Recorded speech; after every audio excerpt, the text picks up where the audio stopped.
So we're going to have a few people joining us, and I'll be admitting them and making sure all the technical things are going well. I don't want to start the webinar too late because this is very interactive and there's a lot of things that we do with you, Dorothy. And I don't want people to stay stuck for a very long period of time. So I'm going to be kind of monitoring the technical side of things, and I'll let you do your own thing. And for those of us who have already joined us, welcome. This was a hard one in the making. There's been a couple of hiccups until we've been able to finally be here with Dorothy. For those of you who have not seen much about Dorothy or the Wellbeing Corner that we run, Dorothy here is responsible for what we're going to be doing over the next hour or so. She is an amazing person and psychologist that specializes in well-being, stress and anxiety, and she has done a lot of things in her life. She has helped a lot of people in her life and also a lot of organizations. And one of the interesting things that we have in the veterinary profession is that we do talk a lot about health, mental health, and well-being, but a lot of times we have people very specific to the profession to do this, and we don't actually have a professional opinion of that. So I wanted to make sure we had someone that knows what they're talking about to share some insights, I think, that can change the way that we approach stress and anxiety in our careers, in our lives. And I have been present in one of these similar sessions before, and some of the things that we discuss, for some people, you may have a little click that is going to change your life. So I'm very excited to have Dorothy here.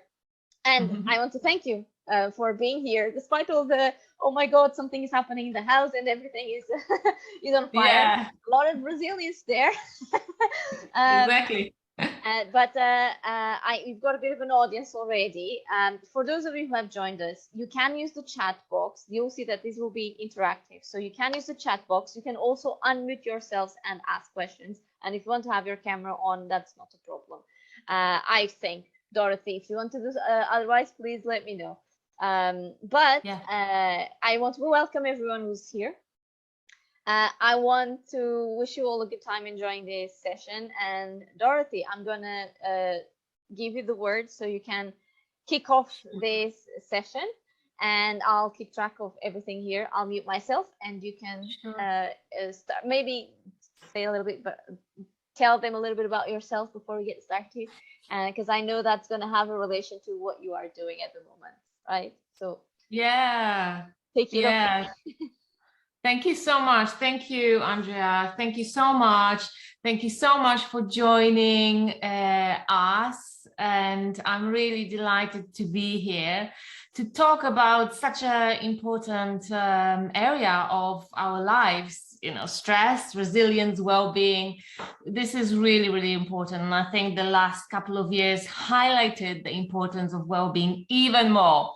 So everyone now is jumping on their wagon of well-being and really wanting to learn more, to experience more well-being in our lives, and to be able to navigate challenges with less stress, better well-being, and more success.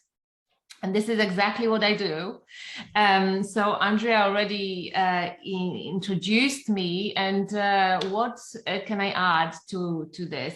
So I've worked in this area for all my life. My approach to well-being and stress and resilience changed very much from the beginning when I finished my studies to what I do now, and I'll be telling you a little bit more about it. I work with individuals, I work with teams, I work with the whole organizations, and really people who want to know how to navigate challenges in a more effective, in a healthier and more successful way. I work with people who are ambitious, who are passionate about what they do, they want to contribute, they want to do good in their life. But they don't want to lose well-being over it. They want to achieve the result they want, and they want to feel good. They want to feel like they are enjoying their life, not like they're struggling or going towards burnout. So, I work with people like this, and that's why I really love what I do. So yeah, I work now with so many different organizations, many different industries, NHS, nurses, doctors, surgeons as well. Worked with recently travel industry that has been really affected by COVID. Also hospitality, gosh, also events. I've worked with creatives and designers, so many different, small, big, and lots of individuals. So I do a lot of work one-to-one as well. So I think that's in a nutshell me. So I'll just kind of, would be lovely to see who is here. And it would be great to hear, just to kind of hear your name and what is your role, what you are doing at the moment, and where from you are joining, because I know that we have quite an international audience. So it'd be lovely to hear. Yes, exactly. And Andrea saying, feel free also to pop in the chat box if you cannot talk and if it's easier. But I just really like to, hear and see where you are joining from. And yeah, what is that you do at the moment? What is your focus? So let's see. I'm wondering if you're all vets. Okay. We have Georgia from Wales. Hi, Georgia. So lovely to see you. Thank you for popping this on into the chat. If you can open your camera so I can see you, that is always so nice for me. But if you struggle with the sound or it's better for you to keep the camera off, that's fine as well. But I always encourage people to put the camera on, because I just love to see people's faces, and especially now in this virtual kind of world, it's so nice to me for me to see. Okay, Georgia is a vet. Okay. Yes. Okay, yes, so Georgia is a vet. Lovely. Okay, yeah. My name is Khurram, and hi, Khurram. I'm working as a wildlife veterinarian in Oman. Mm-hmm. So we are working with the endangered species. Maybe you have heard about Arabian oryx. Oh, wow. Yes. Oh, wow. So, and I have done PhD in parasitology. I'm running a research lab here in the Oman as well. And nowadays I'm preparing myself for MRCS examination, and it's my wish to do practice in England. Oh, fantastic. And I'm thankful for the Andrea that she has provided us a great platform so that we can interact with each other, and it's a great source of learning. I'm very happy from her. Oh, thank you. Oh, that's wonderful to hear, and that's exactly what I feel about what Andrea is doing. Just love your work, bringing everyone together and learning. So good to know, and so lovely to meet you, Khurram. Got quite a few people from different places. We've got Oman, we've got Dubai, we've got Portugal, we've got UK. Very international. Yeah. Great. So let's carry on, because we have, I think we've said 60 minutes. I'm more than happy to stay a little bit longer, because guess what? I'm so passionate about this, and I want to kind of give you the most important insights, but I just also want to leave space for your questions. So I'll be presenting a portion of the content and then inviting you for the questions as well, to share your thoughts, etc., just to make it nice and interactive. So yeah, I'm just going to read. Sarah is saying as well. Sarah is saying that she's joining from Wales as well, and she's a vet and a mom. So lovely to see you, Sarah. So lovely to meet you. Angus is joining from Scotland, and also he's a veterinary surgeon. So welcome. Great. I'm just picking those messages. Branislav from Dubai. Wow, that's a long way away. Just scrolling down. Fantastic. Welcome. Welcome to you all. Thank you so much for joining. So, okay, so this webinar, I developed this webinar especially for you if you are sometimes feeling stressed, anxious, maybe irritable, maybe frustrated, maybe, you know, feeling like you are heading towards burnout and you want to experience more well-being. This webinar is also for you if you have already been interested in stress and well-being and you have tried to apply certain strategies or maybe tools, and you feel that maybe they work a little bit, but not long-term, and you are searching for more information or maybe different strategies to have a better grasp on your well-being.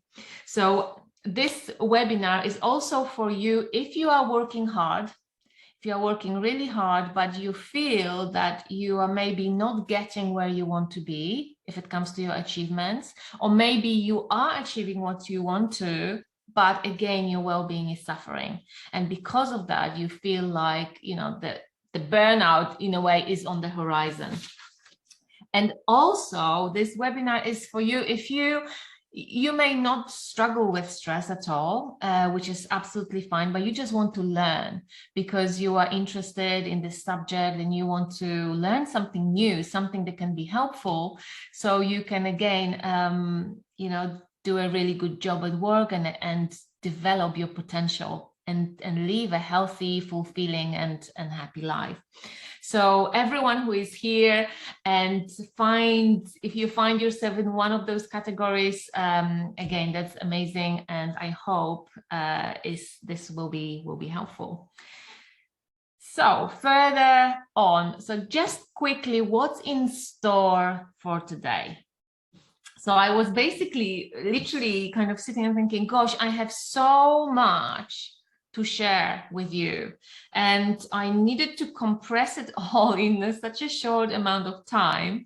So so I thought what would be really helpful is, first, I thought we start with definitions, so we get on the same page, and I'll use this kind of little ball to demonstrate what is stress, what is resilience, what is well-being, and what is thriving. And I decided to throw this in because I've run a session last week and people actually found it really helpful. So we start from that, and then we go into exploring the 3 steps. I'll be sharing with you the 3 steps you can take anytime you are feeling stressed, anxious, overwhelmed, to kind of to return back to your well-being, or return back to your balance or calm or clarity, whatever you want to call it. I use those steps every single day, and they really kind of keep me well, keep me healthy, keep me sane, and I'll be delighted to share it with you. At the end, I will also share with you a little bit about the Wellbeing Academy, which is a program that we are hosting together with Andrea. This is a program just for veterinary professionals. This is a 6-week program. And this is because what I will be sharing today, this will be just introduction. This will not give you a full experience because there is so much more to learn.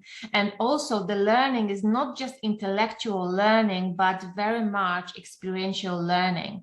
So in the Wellbeing Academy, during the program, we will go together on the journey from stress to well-being and success. And by kind of going on this journey together, you will be learning intellectually and experientially to be able to do that, to literally have more well-being on a day-to-day basis without adding to your busy schedule, without adding to your to-do lists. So this is what we will do. So yeah, so this webinar is just literally just the introduction to point you to maybe a different way of understanding stress and well-being, a little bit different. What is going to be different about this is that I will actually not be telling you that you need to practice some kind of a new strategy or tool.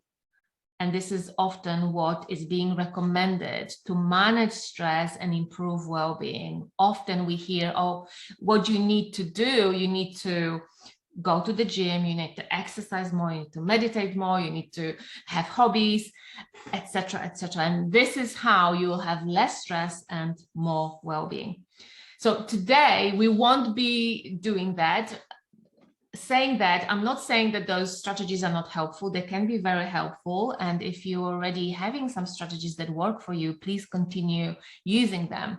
I just want to kind of take you on a different journey and show you something that is not often shared and is often missing from the conversation about well-being, because we will be focusing on the mind in a way, and how the mind works in the context of stress. And why we will be looking at that.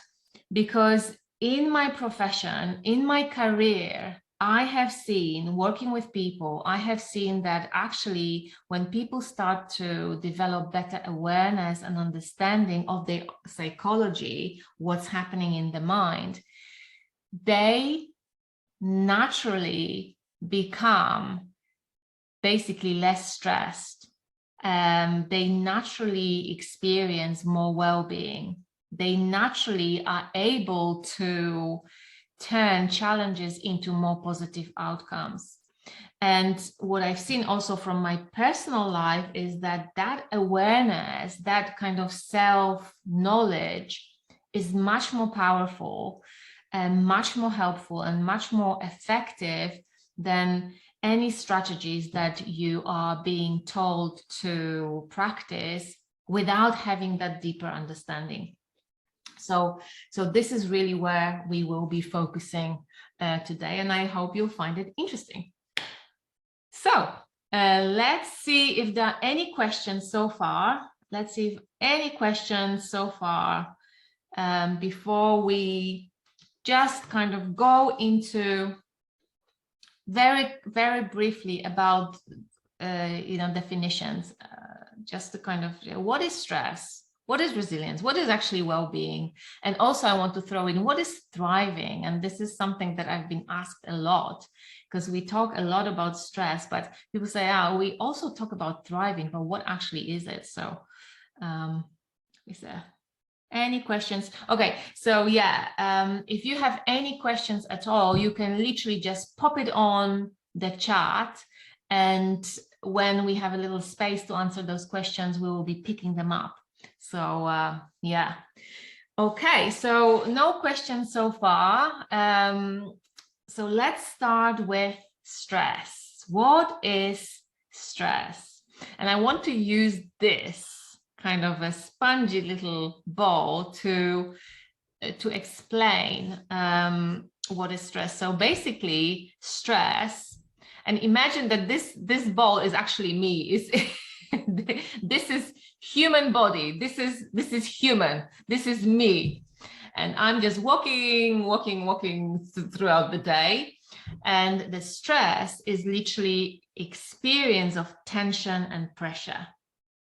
That's it. That's stress.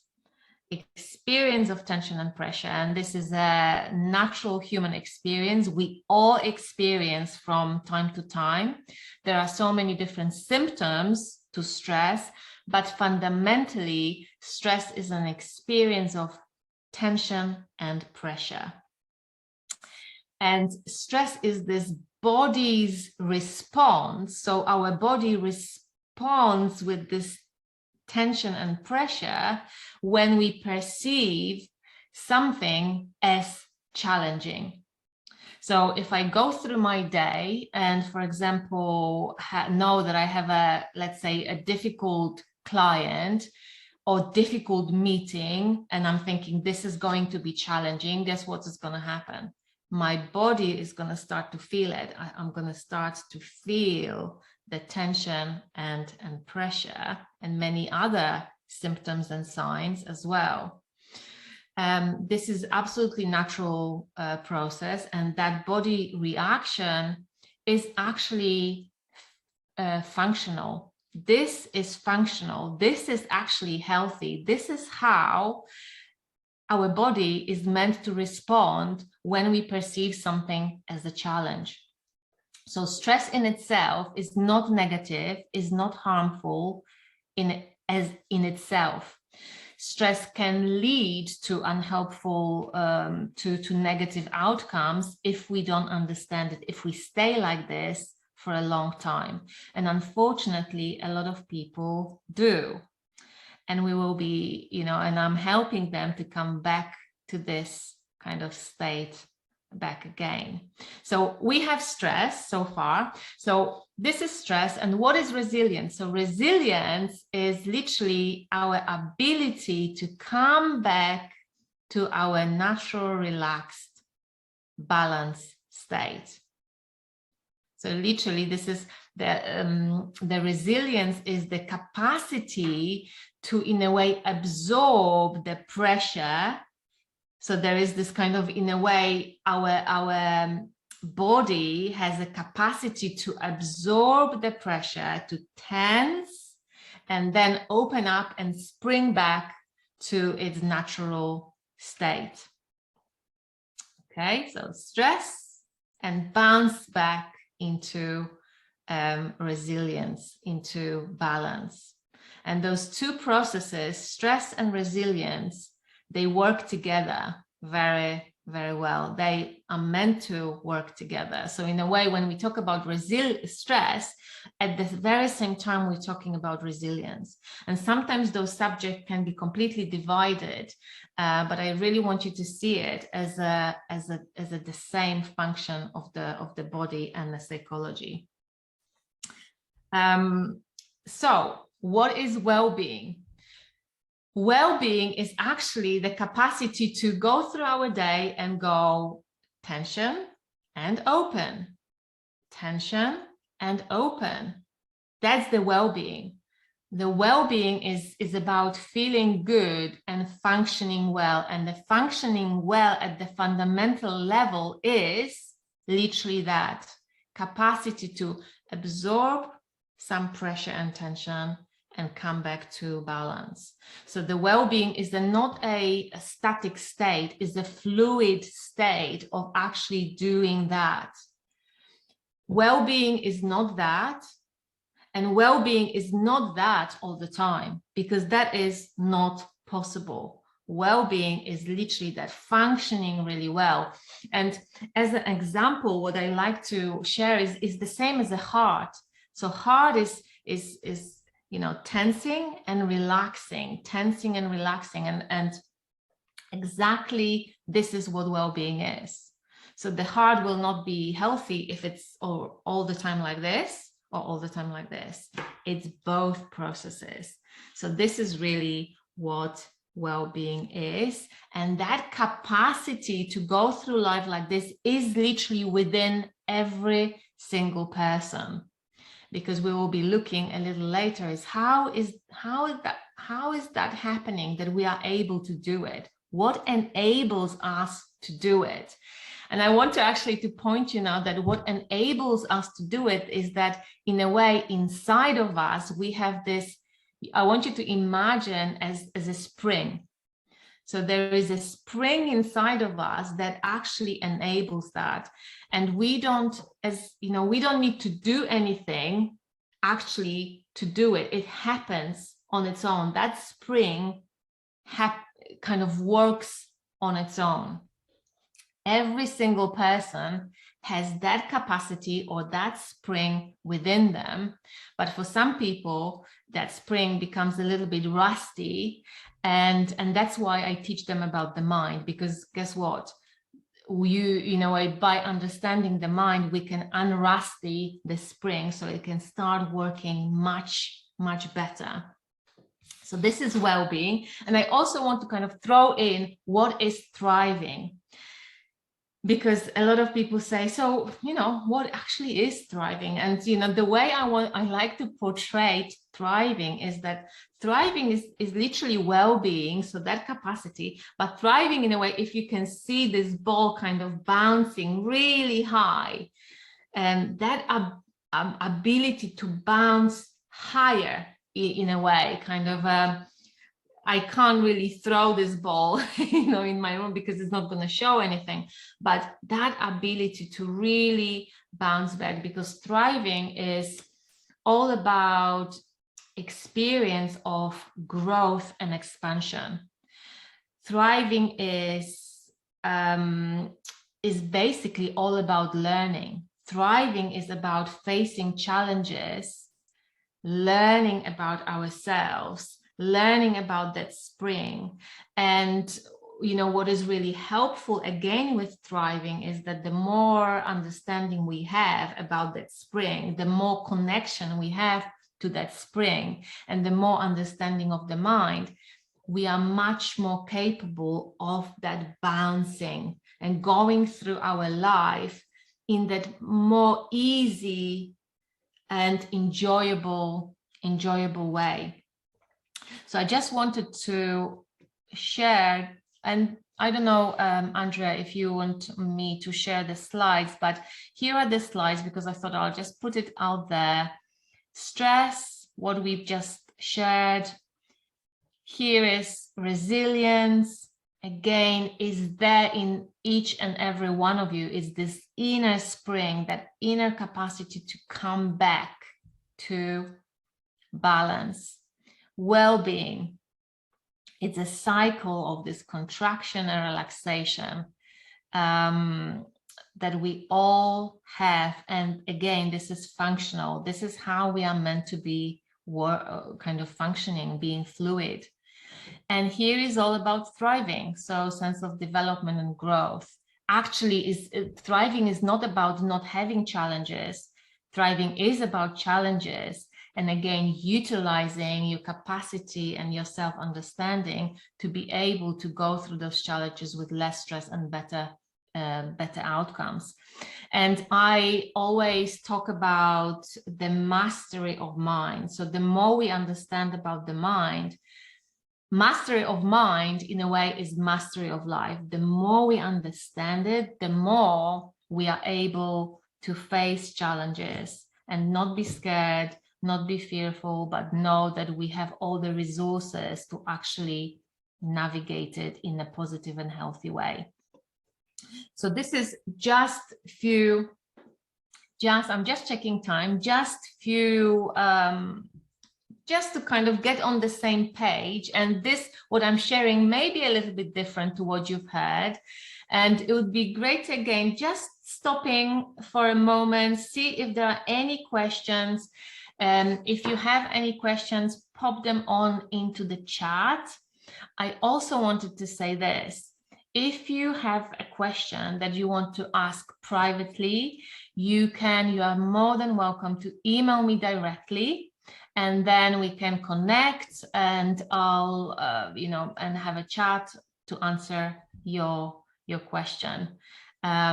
So yeah, or for example, if you have a question later on, suddenly think, gosh, suddenly I've got this question, please know that you can email me and it's no problem. So Georgia is saying that she really likes that analogy of the ball. Yeah, I like it as well. And especially that, I really want you to imagine that within you is that inner spring that literally enables you to come back to balance. And if that spring is not really working, usually is because actually we do something to the spring. We don't allow that spring to come back.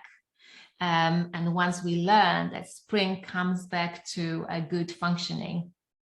So I'm glad that this is really helpful. And now, the typical questions, so I'm kind of carrying on, no questions so far, so this is really good. Again, any questions I really, really welcome. Or maybe any reflections, just pop it on in there as well. I'd love to hear what you are hearing. Now, the typical questions that I hear all the time is, so what can I do to have less stress?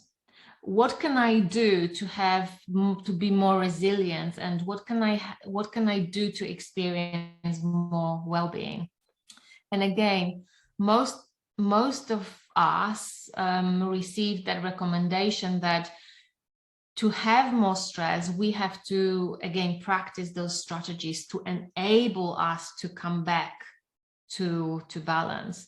So I would like to, in a way, in our webinar today, I would like to challenge that actually that capacity to come back is a natural capacity, and we don't actually need to do anything. We just have to get out of our own way, because what happens is that sometimes we keep the stress in place for longer than necessary, and we'll be talking about it a little bit more. So very often we are being told to practice a lot of things. So yeah, I kind of want to navigate away from it and say that the first thing that's helpful is understanding. And then from that place of understanding, if you choose to practice certain tool or strategy like meditation or maybe, walks or whatever you want, you will be so much more in charge of your own well-being. And you will also understand why sometimes certain strategy seems to be helping you and sometimes it doesn't. So you understand that kind of temporary effect that a lot of people tell me about and experience. And another thing, going back to that question, how can we experience more well-being, less stress, is another recommendation that often people have is that to experience more of well-being, they have to create better circumstances for ourselves. So we go on the journey of, often people with whom I work, kind of from one job, they look for a better job because they've been really stressed in that job, and then from that job they find a different one, or the same happens from one relationship, it's too much, go to a new relationship, then find out it's too much, or countries or cities. And the problem is that the change can help, and again, sometimes it helps, often temporarily. But without the understanding of the mind, you in a way are taking yourself everywhere. So you're taking yourself with everything that's going on in your mind and how it affects you everywhere. And that's why sometimes those circumstances can repeat in whatever different circumstance we are trying so hard to establish for ourselves to have more well-being. So yeah, so today we will be kind of like trying to connect with that inner spring and try to maybe dust it off or de-rust it, and we'll be doing it through understanding of the mind. And I'll share with you now those 3 steps. So let's see. Okay. So this is a quick introduction to the next section of the webinar. So I will do a little pause because I'd love to hear again just the invitation to share any reflections or any questions, maybe your experiences with well-being and with stress. If you would like to share anything, we are here, please do. And the next section of this webinar will be all about 3 simple steps. And we'll be taking the steps together to pay attention to our stress in an effective way. We'll be looking inside to discover the real cause of stress. And the third step is actually do nothing to return to the state of calm, balance, well-being, clarity. Again, I'm using different words here because different people have different way of expressing it. So it's really about you choosing the word that really works for you. And yes, Andrea is saying exactly. I think everyone is intrigued. Yes, exactly. Intrigued by the third step. Yes, everyone is, because we are, and again, I won't be, disclosing them. We are being told to do so much. And guess what? If we connect with that spring starts to work much better. And that's why actually, to come back to the calm and clarity, we actually don't need to do that much. Actually, there is nothing we have to do to return to that state, because that's how our mind works. Our mind returns to its state. But I'm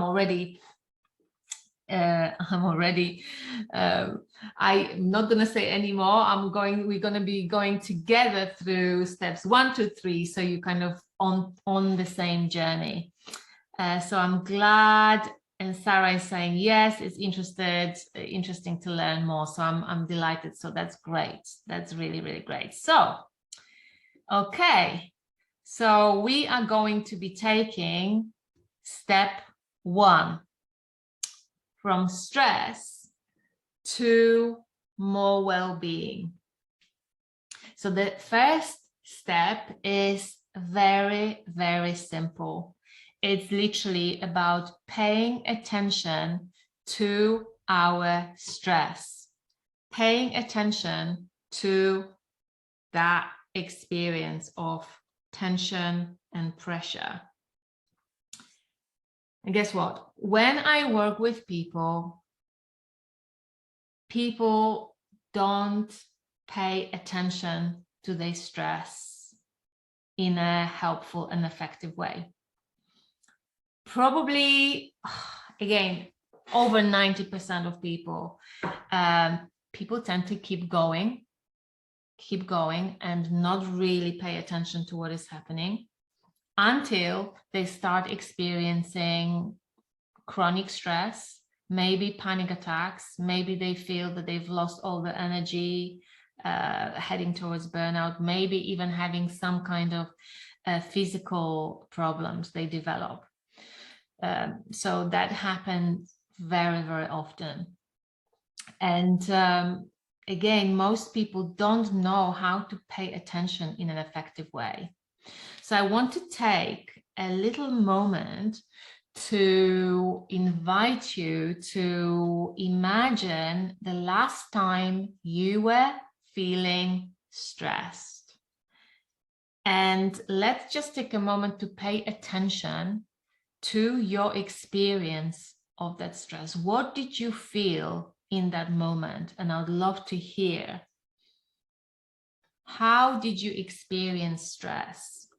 What was this for you? Because pressure and tension are just like the basic things. And then on top of this, we experience it in many different ways. So let's hear how, what is your experience of stress?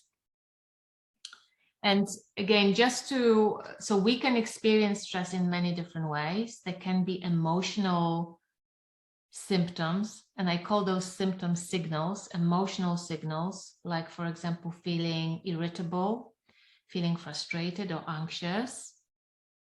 So emotional kind of signals. There could be cognitive signals, for example, feeling that you can't concentrate, feeling like you've got the brain fog, for example, making lots of mistakes. Some people experience that. Physical signals, so some people have headaches and literally tension in the shoulders, and some people experience behavioral signals as well, for example, being snappy or shouting or crying. So lots of different experience can show up for many people. So yeah, we've got you. So thank you so much for sharing, Sarah. Sarah is saying tight chest, absolutely. Fast heart rate, exactly. Feelings of anxiety, overwhelm, and this impending doom. Yes, and it's not just you, Sarah. So many people, and I hear it again and again. So thank you for sharing that. That is a common experience of stress. That's exactly what happens when we are here. Yeah. Anyone else? Anyone else would like to share?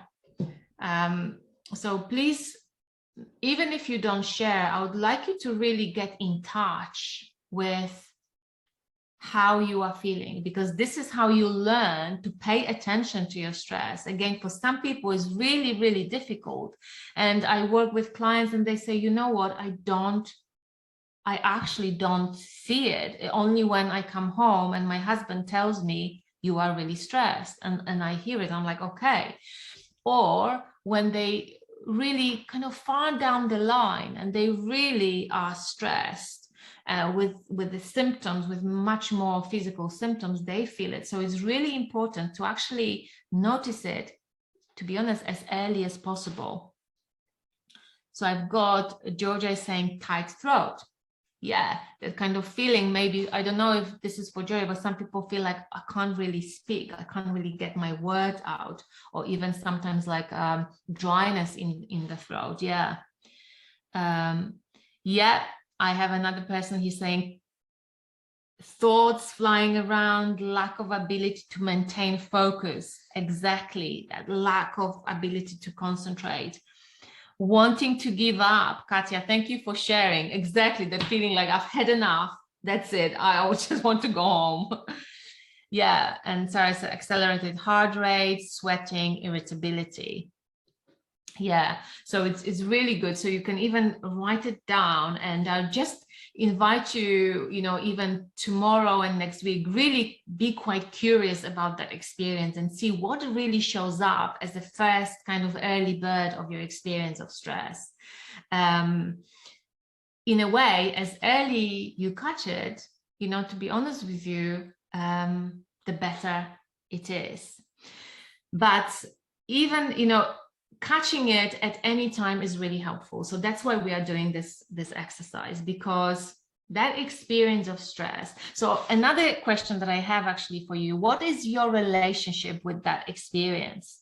What do you like that experience? You don't like that experience? What is your relationship with that experience of stress?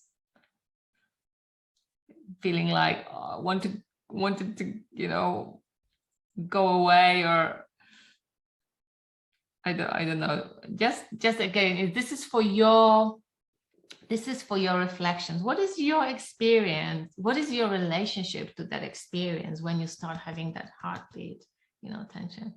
Yeah, it feels unpleasant. Yeah, it's pretty unpleasant.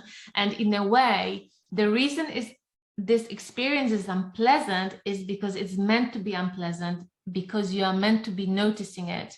And if you don't notice that unpleasant, your body will make it even more unpleasant. So at some point you notice it. So that's why it's unpleasant. And I know it's unpleasant. But even if it's unpleasant, it doesn't mean that it's negative. I don't want to be here, do this. Yeah. So this kind of feeling like it's unpleasant, and then it makes you feel like you don't want to be here. You don't want to do this. You want this to change. Yes, you want this to change. You want to feel better. Turning to another subject and go around the problem. Yeah, so kind of switching on to something else. Yeah. So yeah, very good. Really, really good. We have more. Okay, so I just want you for now to really well done for noticing all the symptoms, and well done to notice that relationship, that it's not a kind of good relationship. But I want you to encourage to see that experience of stress as a signal. It's literally your body giving you an elbow in a way and saying you, hey, you are perceiving this situation right now as a challenge. Okay, that is what that signal is telling. It's a neutral signal. It feels unpleasant because it wants your attention. And this signal is not here to harm you, is not here to make you miserable, but actually to help you be more present to the challenge you are facing. So it's literally a nudge, like, hey, wake up, be present to the situation, because you are perceiving it as a challenge. And to be able to navigate this in a helpful way, what we need to do next when we feel that experience, we need to look inside. That's the second step. And I sometimes say in my talks that in order to turn stress into success, we need to, in a way, open the door of stress and look inside. So we will be now looking inside. And just let me see, because I think I've missed a few slides. So just this, the stress is simply a signal. Your experience, what you experience, is a signal that needs to be paid. You need to pay attention to that. Okay, and here is the second step. So the second step is look inside to discover the true cause of stress, the direct cause of stress. Look inside. That's the second step. And again, guess what? Most people do not look inside at all. What happens again is most people tend to look on the outside. And when I ask people what is causing you stress, what is the direct cause of your stress, people start to think, oh, you know, it's my husband, or it's my wife, or it's you know, it's my child, or it's my work, it's my boss. It's everything is out there, and it seems like there can be quite a lot of those causes. And we look on the outside, and it seems logical. This is what it looks like. And that's why our first impulse is to feel like I need to fix those situations. You know, so if, for example, my husband is stressing me, I thought I better fix the situation and find a new husband. You know, that's going to be much better. Or I'm saying this, my husband is not here, thankfully.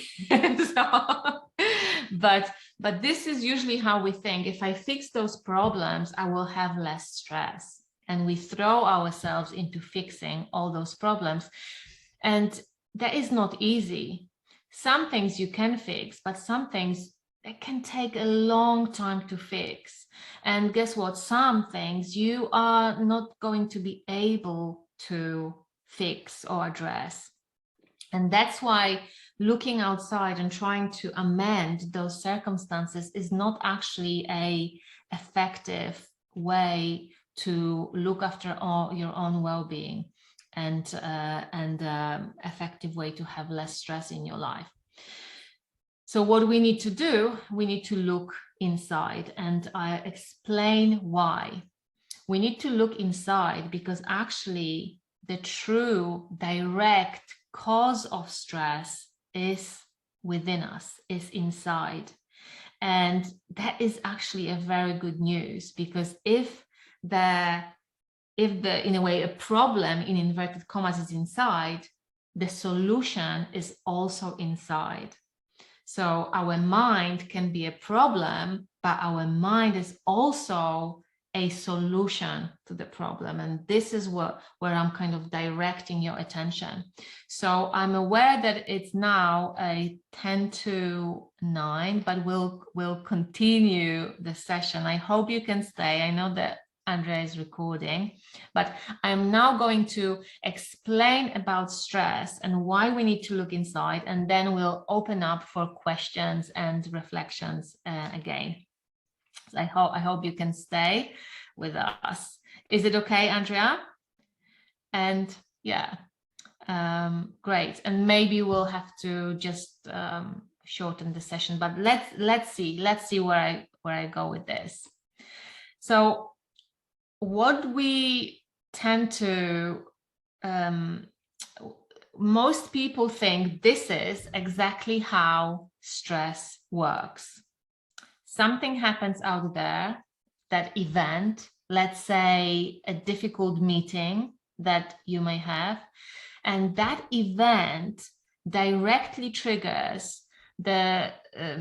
your brain, and this is how you experience stress. And very often, if it comes to stress, we talk about limbic brain. So that event triggers directly limbic brain, and that's how we end up feeling stressed.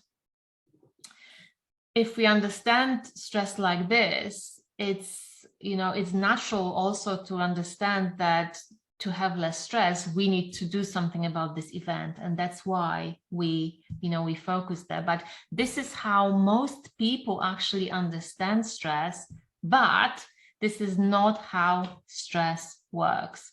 Stress doesn't work this way. Okay, so how does stress work? Stress works like this.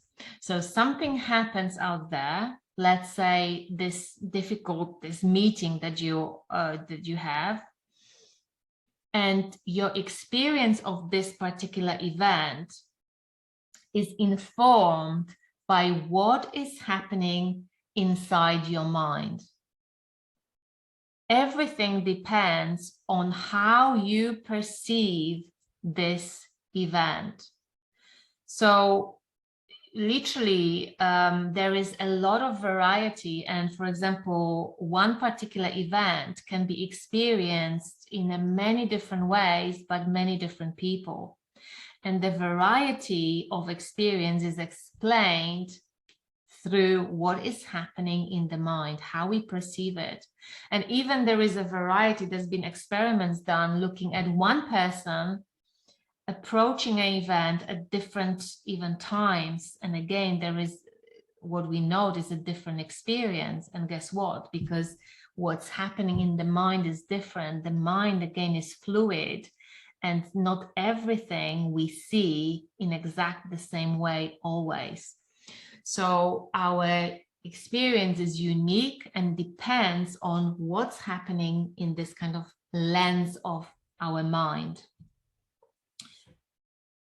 And this is why we are looking there. So the mind, the processes of perception, thinking processes, and this space is generative space, is the invisible space.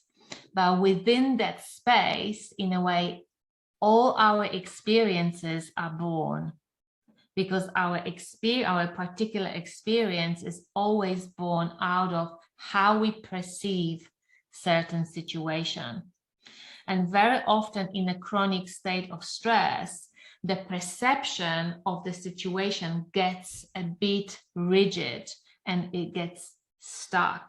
And again, that's why learning about it helps people to open the mind and see that there are many different kind of angles to see it, to see that particular event or their life, etc. So this is really, really powerful. But again, this is not just about intellectual learning. This is really about, experiential, insightful learning. But again, this is, I'm sharing this with you to basically direct your attention from constantly looking on the outside to address stress, to start looking inwards. And the more you learn to look inwards, the more you will be effective and you will be capable to look after your well-being without strategies, because that awareness will be helpful, so helpful. So yeah, so this is really, for some people, this is a very exciting way to think about stress and to learn about stress.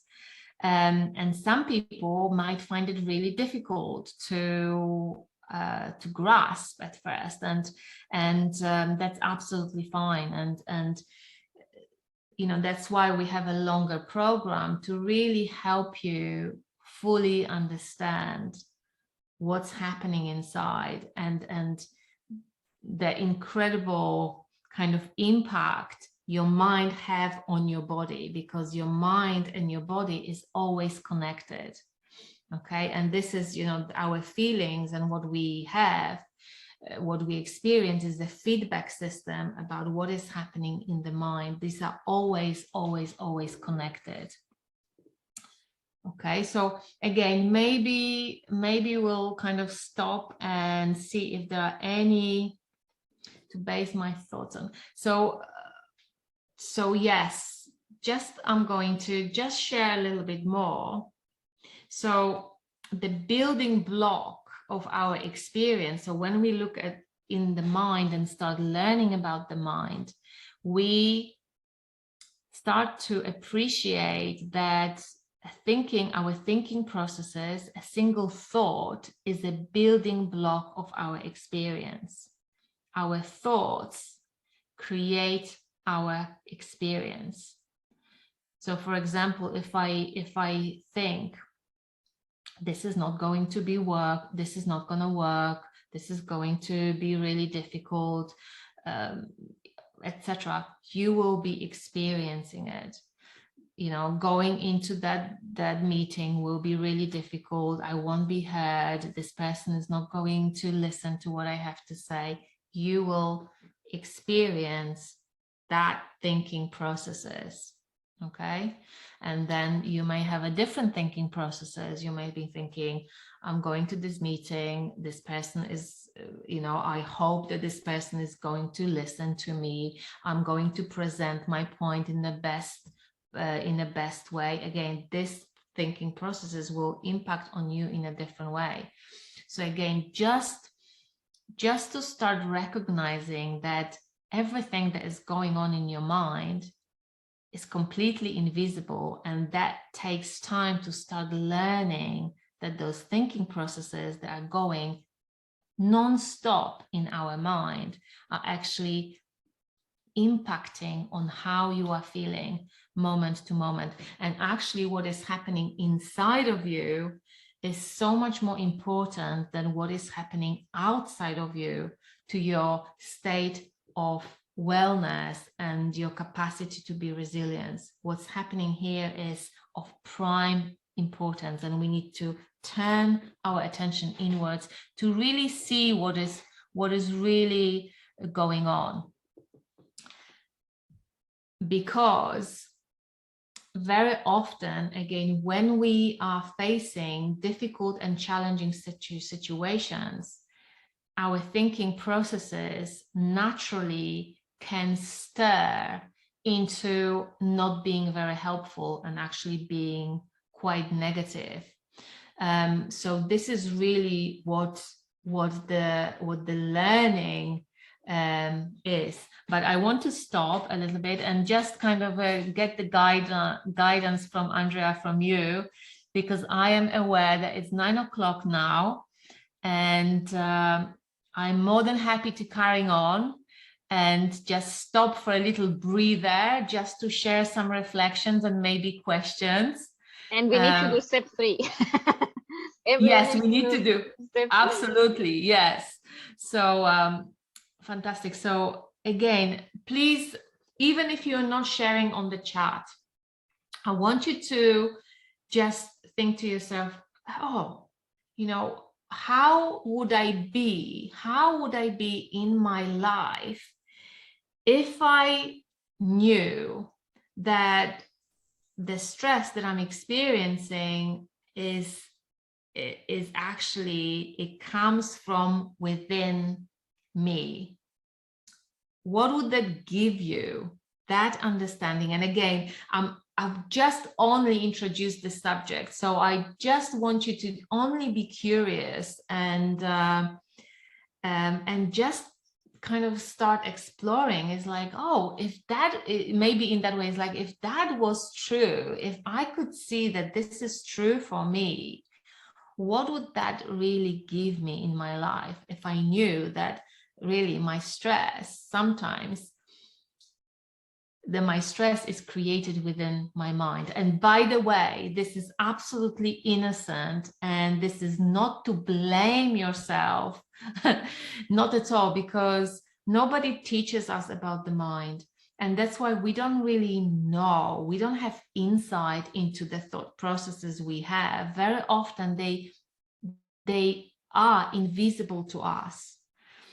And this process really enables people to start becoming much more aware about those habitual thinking patterns that we have when we start facing a challenge. And those habitual thinking patterns can really set in our mind. And the most important thing is that we don't see it as our thinking patterns, we see it as our reality. And then we literally, it feels like we live in a harsh kind of a two-dimensional reality, which can be really, really difficult. So learning about those thought processes is all about opening our mind, learning what is going on there, rummaging around, thinking, oh gosh, you know, I am having those unhelpful thinking patterns. And again, I can share from my own perspective. I studied psychology, but guess what? This didn't make me immune from the unhelpful thinking patterns. I've had a lot of unhelpful thinking patterns. My perception was not really helpful. And as I've shared during our Facebook lives, I've been experiencing chronic stress and not really dealing with it in an effective way. And that really helped me learn about myself and expose those invisible ways of thinking that was really damaging for me. But at the time, I didn't know any other way. But the learning has been so helpful and so impactful that this is why now I help people understand that. So, yes. Okay, so let's see. I can see there's some messages before we go on to some. And so Georgia, I think this has been, so Georgia has been saying stress is trying to warn you of a danger. So I would reframe it that stress is trying to wake you up, that you are seeing something as a challenge. It doesn't necessarily may be a danger. And you know, if we have time, I could share with you the difference between fight and flight and kind of stress right now, because there is a difference as well, because we in our lives we actually encounter very different situations nowadays. So I don't know if this is helpful, but just very briefly, in the past, mostly what was happening is that we would see, let's say, a lion. So we would basically go through the jungle. Let's think that we're going through the jungle and suddenly something is kind of moving behind us. As we turn around, we are perceiving this particular animal, and we start to, you know, our mind starts kind of working, and we see this is a, let's say, lion, and this lion looks very hungry. Guess what? We'll experience stress. And we'll know that we need to escape or we need to fight. The fight or flight will kick in, and that's what we'll do. We'll escape as soon as possible, or we try to fight. Okay, so this is what is fight or flight. And in this way, in the older times, stress perhaps was something that was trying to warn you of a possible danger. So that's, you know, that's how it used to. But today, our, you know, the stresses that we encounter in our lives are very different than that immediate danger of a lion or a different animal.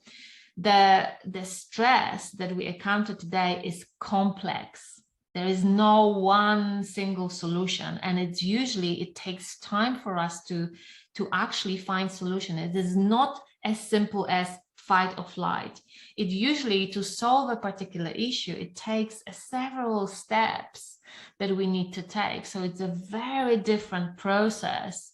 So today there is much, much less about the danger. Of course, there are situations, there are dangers as well, but in general, there is much, much less about the danger. And that's why nowadays, understanding of the mind is so helpful, because it's not about your physique. It's not about you being really strong and running fast or fighting. Before, if you were strong, you had the, in a way, evolutionary advantage.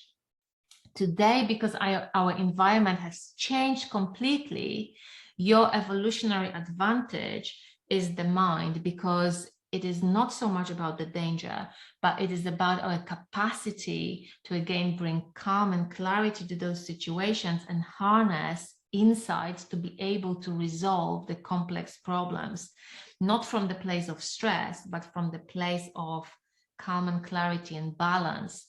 And that's why knowing about the mind is so helpful, and it enables people to do that. So I'm hoping that this kind of explains why I am basically putting a question mark around the danger, because nowadays it's not so much about the danger, but I like to use the word challenge. Okay, so let's see what else do we have. So we have, do you think that overthinking some future situation can lead to an event, stressful situation that it would otherwise be? So I think overthinking a situation that, or event that is happening in, in the future, maybe tomorrow, what it does, overthinking it in an unhelpful way, will produce more stress than necessary. Overthinking before, and guess what? We go to the event and then we overthink a little bit more after, isn't it? So there is a lot of overthinking that can cause us a lot of stress. And yes, when we overthink so much, we sometimes get stuck in the unhelpful perspective, and we go to this event or situation tense. And that can also impact how we show up in that situation. And that's why, understanding what's happening in the mind and how our body responds to what's going on here is really helpful, because you start to realize that overthinking is actually totally unhelpful. And when I teach people about the mind, people start to understand where to look for solutions to the challenges that they face. And guess what? Finding solutions in overthinking is not a good strategy. And that's why we are learning that solutions are better, in a way, harnessed and seen when we know that the mind can calm down, that the overthinking is absolutely, I'm sorry to say, but it's not helpful, and it's even, to be honest, harmful. That rumination is harmful. So yeah, overthinking. So if you are overthinking, Sarah, I'd love to invite you, and anyone who is suffering with stress, but I used to overthink a lot, and that caused me a lot of stress. And for me, it was really difficult to break myself free from that habit of overthinking. So I would love to invite you to have a chat and see that maybe Wellbeing Academy would be a good thing. Take things, no problem. I guess. Yeah. So Sarah is saying. So one more thing I want to add. So. What is really helpful is that the more we learn about the mind and stress, the more we can approach the challenges in a present way, fully present. Because again, I'll just show this. This is really a prop that I use for the next step. But if we are approaching our challenges with our mind like this is, again, here you won't even be seeing a solution in all this kind of frenzy of overthinking. When people start to learn, people discover that, again, their minds naturally settle. If you stop relying to overthink, because you know that it's not effective, you are actually learning to let your mind settle, because it does exactly in the same way. And this is how you bring presence, and this is how you bring clarity and calm. And from this place, you are much more resilient to tackle any challenges and see much more creative solutions and the way forward. This is very, very powerful. This is not so powerful. Okay, but I'm just going to, I hope this is helpful. So some days, so Sarah is saying, some days I can tackle things, no problems, and other days the same things are overwhelming. Yeah, and the difference is what is happening inside the mind. Because actually we don't really have that much control over that thinking processes. We can't stop it, we can't change it, but we can learn to build perspective on it. We can learn to build a very different, much more functional relationship with your thinking processes. And when that happens, you know what is happening. And once some days you are attending to your challenges and to your day like this, and another day with the clarity of the mind, much more powerful way. And again, that perspective and that much more healthier relationship with the mind and thinking processes enable you to tackle those issues that you are facing with less of a problem, with much more clarity. So I hope this is helpful, Sarah. But I will now go further to the third step, because we are all waiting for it, and it's now 1:15. So very, very, very quickly. So the third step is actually do nothing to return to your well-being, or to return to a kind of a space of calm and clarity, well-being. Okay. Again, we are being told that we need to do so much to calm our mind, to calm down. But again, the more we understand how the system works, the more we learn that our mind, the inbuilt system is that the mind settles. And you know it, you've already experienced it, because we all experience it. We just don't connect the dots. And the more we learn, the more we enable that process. And when we enable that process, our mind clears. What happens is that spring returns. Oh, it even jumps out of my head. That the spring returns again, because mind and the body is connected.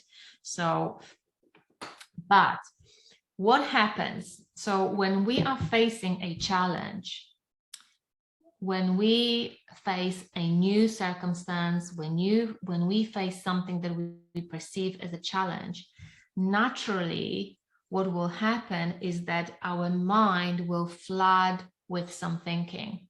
There will be a lot of thinking that the mind produces. The reason is because we don't yet know how to tackle it.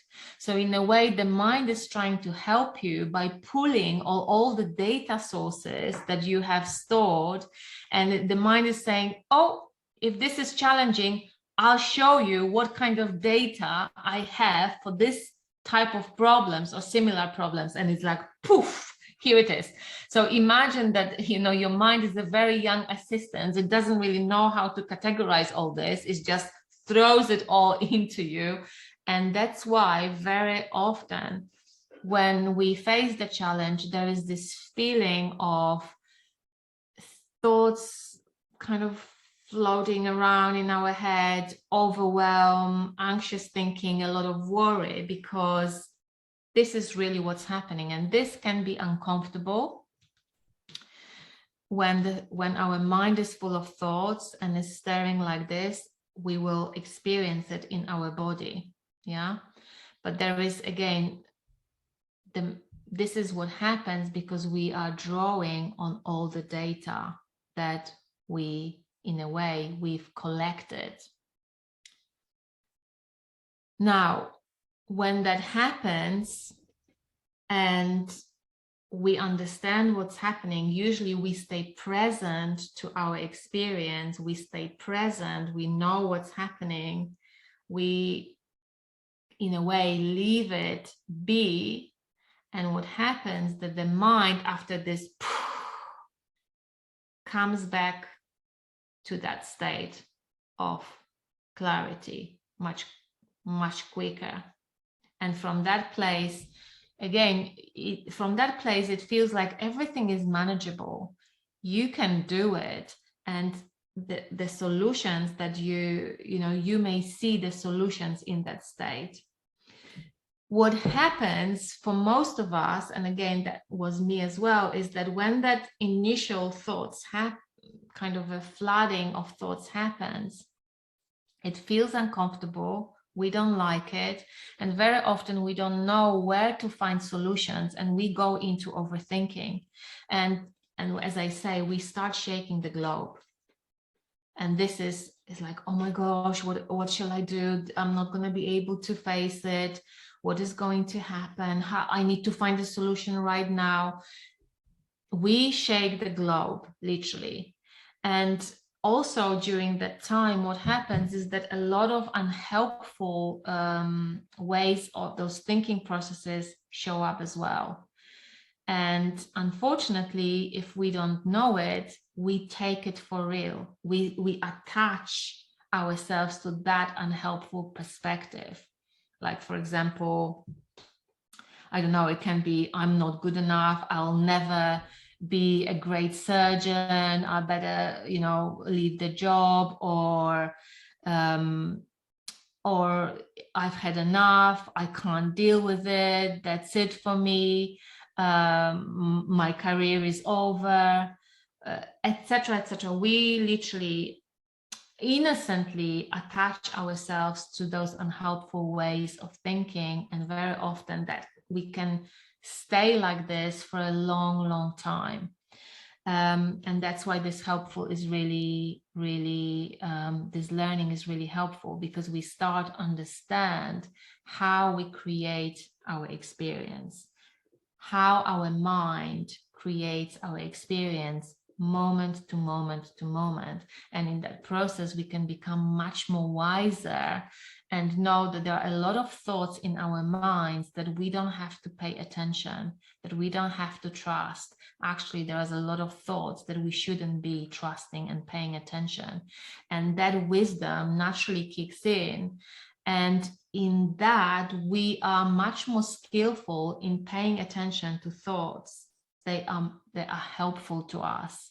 And very often what I see in this process is, again, people become much more creative in how they approach their challenges. Their mind is much more open. So the reason why I'm saying do nothing is because that process actually happens on its own.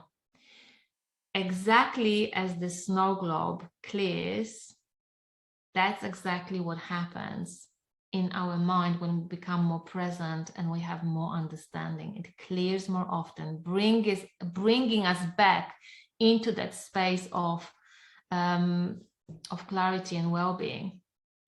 And this is what people use. There is so much more to learn here. And there are many more reasons why we don't have to actually do anything. And I know that we are a little bit pushed for more time, but there is a lot of learning about right and left side of the brain and how differently they process information. And what people learn as well during that process is actually, in a way, step into the right side of the brain that processes information in a different way, and kind of you can start drawing perspective from that place as well. And that's why that stepping is not that you have to step properly with steps. Is a step of awareness, of knowing how your mind works, how the left and the right side of the brain works, and how you can use it to your benefit. But it starts with understanding that for every one and each of you, the mind is designed to settle. And the more you stop shaking the globe, the quicker it will settle. So this is the beginning. And then the more you start seeing what kind of thinking you have are happening in your mind, and you start learning that you don't have to pay attention to all the thoughts. Actually, some of them is really unhelpful too. That natural wisdom really kicks in and totally changes people experience during the day, and they don't actually need to change anything. They don't need to practice anything, because they start to utilize the working of their psychology and physiology. They start to utilize it to its full potential. So yeah, just going to, yeah, just so I have a question here. I read the meditation can help with chronic stress. Do you agree? Yes, Sarah, the meditation can help with a chronic stress. Still, I've been working with a lot of people who are feeling stressed and they try to meditate. And if you are drawn to meditation, I absolutely encourage you to go for it. I just share with you a little insights from working with clients and also myself. So I used to do a lot of meditation before I understood about the mind, and I could get in a really nice place when I was meditating. But when I would finish meditating, I would very quickly get triggered, because, at the time, I remember my boyfriend didn't, buy a right. No, this is a real situation. I asked my boyfriend to buy a particular fish, sea bass, for dinner, and he bought a different fish. And I remember, I know this is really bizarre, but I literally remember the situation, how that really stressed me out. So the meditation can help you calm, but when you come out of it, those unhelpful thinking processes can still happen, and you will find yourself stressed, and you will then feel like, I need to meditate again. And that was me. I need to meditate again. And then I was feeling really resentful, because I felt like I need to meditate all the time to be calm. And, functioning during work was harder for me. And yeah, people say that it can work for them, but the stress comes back. And also what people say, that when they are feeling really stressed, they can't really meditate. It's really difficult for them to sit and meditate. So, but again, if you feel drawn to, absolutely, it can very much help.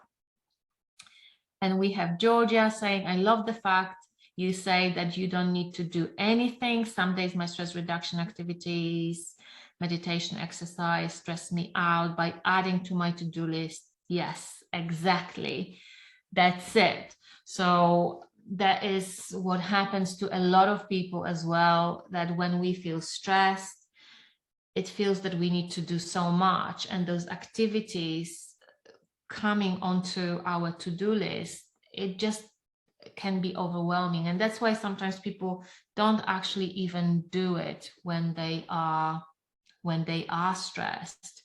So now, when you start to understand how your mind works, you'll start to again experience that calming of the mind and nervous system much quicker. And what is really, really cool is that you'll start to experience that you don't have to do anything for it to happen. Now, of course, that is so nice, because guess what? When people start to feel better and better, they are naturally drawn to exercise. They are naturally drawn to do healthy stuff for themselves. And they, of course, want to engage in those healthy behaviors from the good place. So those activities is not that you can forget about them, and those activities may still continue, but you will lose the dependency on them. And also in the moments of stress, that if you know your psychology, you know that it will come back to that space, even if you don't go to the gym, even if you don't meditate in that moment. So yeah, that's the capacity. So yeah. Okay, so we've got 3 more minutes, and I just really wanted to say there is so much more to learn, and the impact on people is really, really exciting. Literally, it's beautiful to see transformation that people go through, and just becoming more resilient, making better decisions, getting out of this busy state of mind and become much more present and calm. And they also feel that they're doing much more, actually, that this busy state of mind, it doesn't lead to productivity. Presence and understanding leads to much more productivity. There is a huge impact on relationships at work, at home. So it's a really, I love this work. I've seen people really changing and transforming, and it's so good to know that is capacity within each and every one of us and of you. And if you would like to find out more, here is some more. So here is the Wellbeing Academy. So I'm sure Andrea will send a little bit more information so you can check what's included. It's a 6-week course, and we dive deeper into all, in the mind and how it works. At the end, you also receive lots of different resources and books, so you can read much more. There is a weekly learning content in this program. So it's really cool, because you can literally short videos that you can watch a little bit in the morning, during the day. They're short and snappy. You can do them at any time you want. There are weekly coaching calls. So we come together in a group, discuss our challenges, discuss our stresses, and utilize that knowledge to turn your stress into positive outcomes. And there is also a private community forum. Now, the people who we invite only 10 people. So 10 people on the program. And this is because I want to have really hands-on approach and make sure that every person receives the individual attention. And also, I know that there are CPD for this as well. So please, I'm sure Andrea will send an email to let you know about this as well. And if you are curious, if you want to find out more, if you want to see if this could be a good fit for you, I literally recommend it to anyone. You can drop me an email and schedule half an hour to check in, just to see if you are a good fit and how you could benefit. So yeah, I think that's it. Goodness me, we've made it in 90 minutes. How fantastic. And thank you so much. You are still here. So lovely to see you all here. So Dorothy, thank you very much for this. I wanted to add and share a couple of things as well. So first of all, I'm going to share for everyone that is here. You should be able to see this little QR code for those of you who have one CPD app for the RCVS. And a few questions for your reflection as well.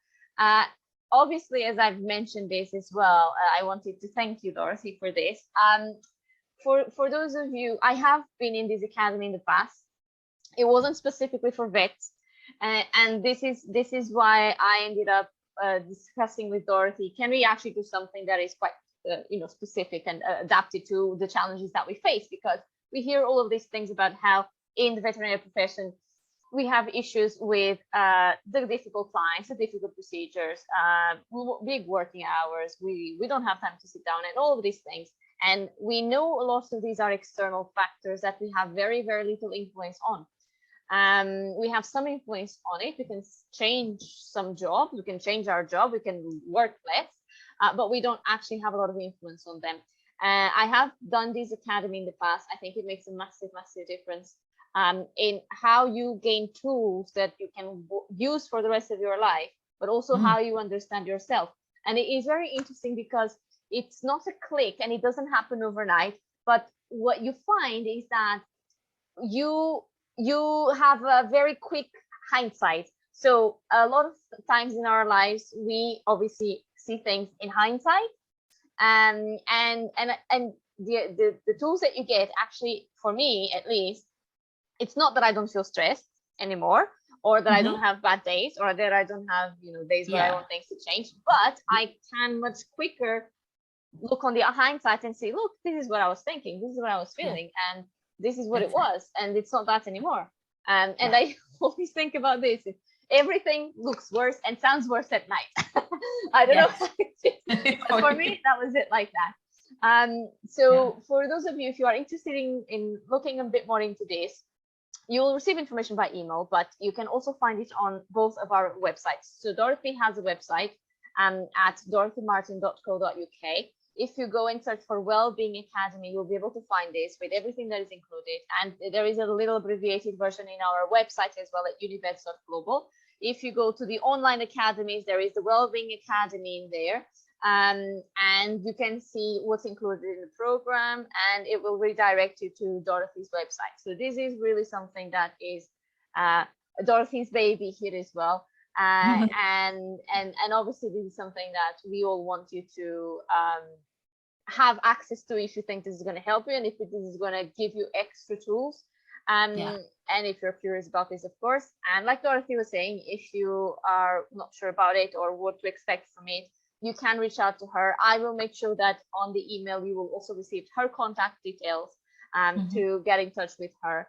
And obviously we are here for any other questions. I don't do well-being as Dorothy does. I just try to experience well-being.